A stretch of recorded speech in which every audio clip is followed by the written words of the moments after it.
हमने इस देश की रेजिस्टेंस को समाप्त कर दिया है अवॉइड करने के लिए। इसको अवॉइड करो, क्या फर्क पड़ता है, हो जाने दो, यही तो आए हैं, पहले 5 करोड़ थे, 10, ठीक है, क्या फर्क पड़ रहा है। अब वो स्थिति आ गई है कि हमारे पास भागने का कोई रास्ता नहीं है, इसलिए आप अब लड़ने हैं।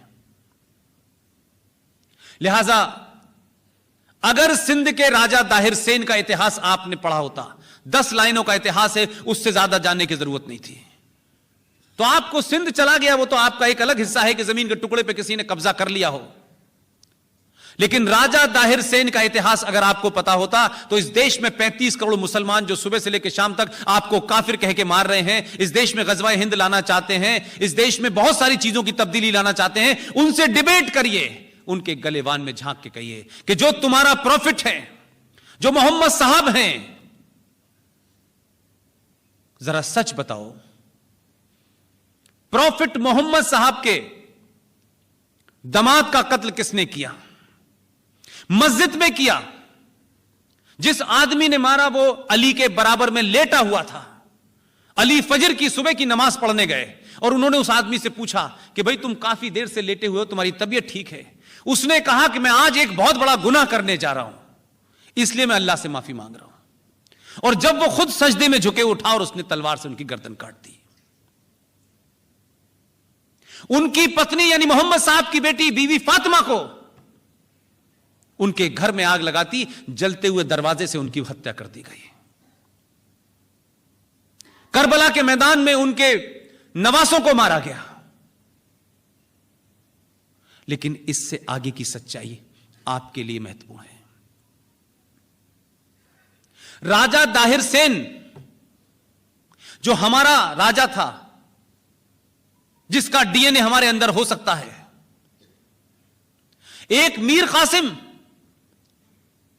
जिस पाकिस्तान का हीरो राजा दाहिर सेन होना चाहिए था सिंध लेने के बाद भी, लेकिन उनका हीरो राजा दाहिर सेन नहीं बना, उनका हीरो मीर कासिम बना।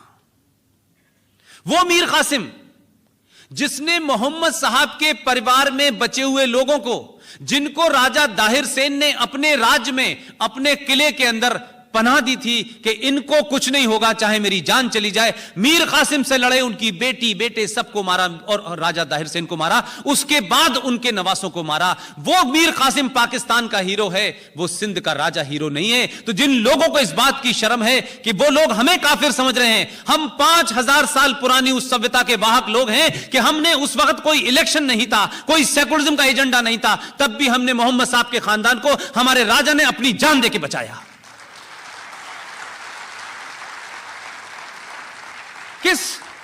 किस इस्लाम की बात आप कर रहे हैं?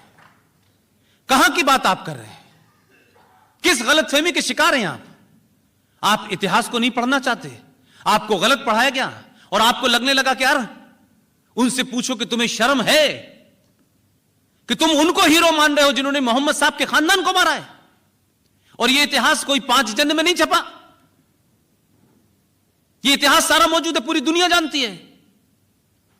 मैंने इसीलिए कहा आपको आज के दौर के राष्ट्रवादियों को थोड़ी देर के लिए आंख बंद करके 5 मिनट के लिए सोचिएगा, हम हैं कौन। जिस दिन भी आपको अपने होने का पता चल जाएगा, यह देश बदल जाएगा।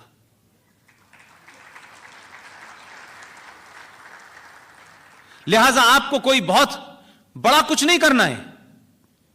जितने भी चैलेंजेस हैं आपके सामने, उन सब में थोड़ा थोड़ा आपको थोड़ा सा कंट्रीब्यूशन करना है। नवंबर आने वाला है, नवंबर में भी एक घटना घटी है।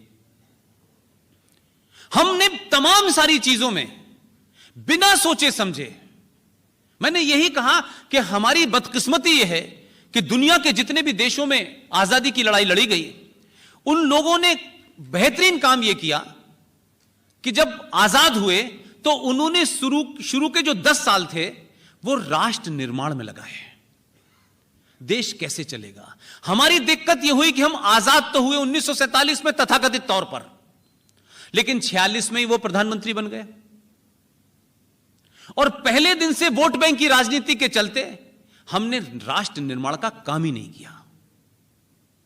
लिहाजा पहले दिन से यह होने लगा, इतिहास को ऐसे बताओगे तो हम 19 साल राज करेंगे, ऐसे बताओगे तो हम 30 साल राज करेंगे। तो आपने पूरे इस्तेहाद को डिस्टॉर्ट कर दिया।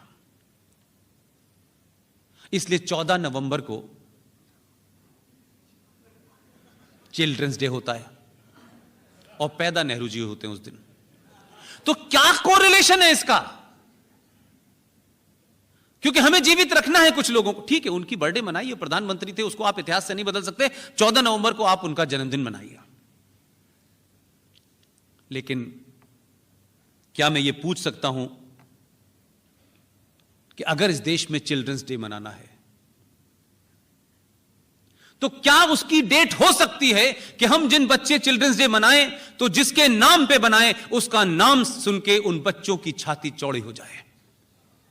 क्या वो आइकॉन नहीं है हमारे पास? या उन आइकॉन को बताने से हमारा कद छोटा हो जाएगा? मैं साहबजादा जोरावर सिंह का नाम ले रहा हूं, मैं साहबजादा फतेह सिंह का नाम ले रहा हूं। गुरु गोविंद सिंह के 4 पुत्र थे, 2 युद्ध में मारे गए।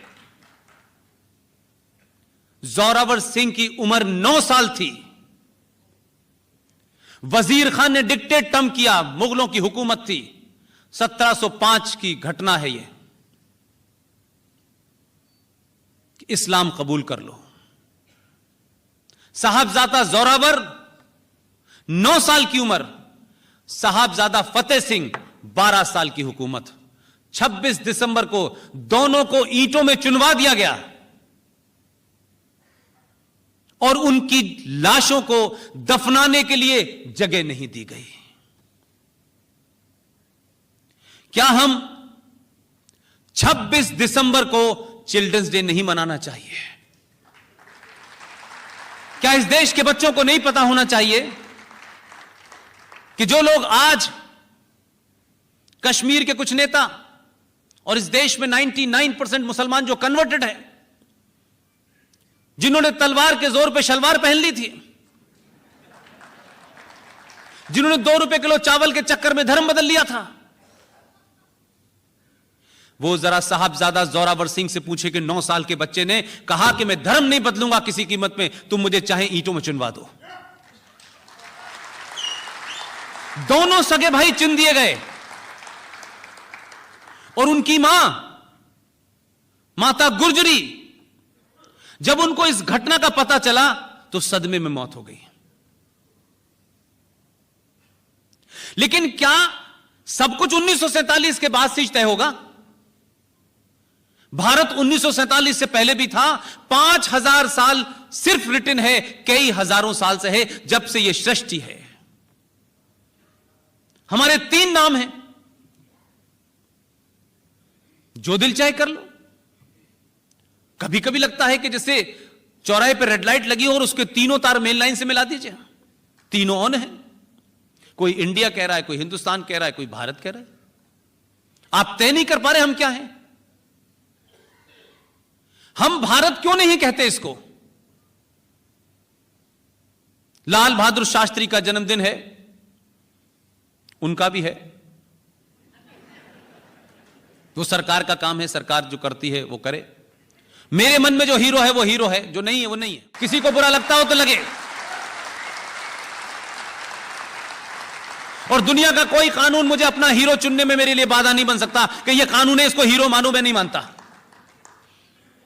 मेरा हीरो सुभाष चंद्र बोस है, मेरा हीरो सावरकर है, शिवाजी है।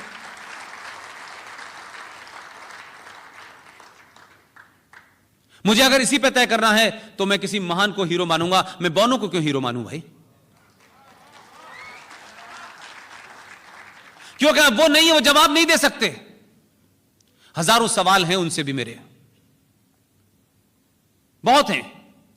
और उनकी शान में गुस्ताखी नहीं कर रहा। ठीक है, भारत सरकार का मामला है, वो वहां है। अभी आरटीआई कहती है कि उन्हें किसी ने महात्मा नहीं कहा था। लेकिन ठीक है, जैसे भी थे वो रहे। लेकिन आपसे मैं एक सवाल पूछ रहा हूं। महात्मा गांधी की गोली लगी, उन्होंने कहा हे राम। किसने सुना था? कौन था वहां कान लगा के? कौन सुन रहा था कि हे राम कह रही है? और कौन इतना बहादुर था कि गोली चलते में वो सुन रहा था कि उन्होंने क्या कहा है? हमने क्या गढ़ा है यार?